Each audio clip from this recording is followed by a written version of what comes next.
Welcome back to the channel. This is part 2 of my Civic Ferio hatchback conversion. Alright, this is right hand drive _ trees, formerly known on this channel as RacerX410 on Instagram. I'm done with that, but everything else is remaining the same. We still about the cars, Hondas, Nissans, you know, fast cars, drifting. So stay for the ride, man. I hope y'all enjoy.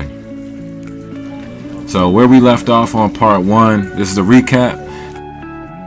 Boy Billy got the trunk off of the sedan, so that way it's ready for the fabricator. The person I originally had just up and quit. Whatever, no biggie. You know, we found somebody else that could take on the job. So Greg of Cool Welds in Baltimore, Maryland on Pulaski Highway. If you want to look him up, if y'all local to the area, highly recommend. If he's not super busy and he is willing to take your job, he will get it done. And that's exactly what he did, and that's exactly what was told to me when he was referred. So the welds, he got it tacked. That's why I asked. I didn't ask him to do it all the way and have it perfect by any means. I just needed it on and tacked, and I had a body guy that can finish the rest and have it prepped and have it ready for paint. So seam sealed and all that.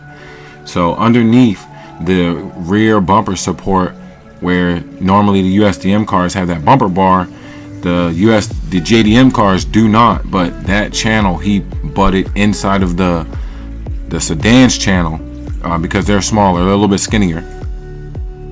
He put them together and then welded around it as well.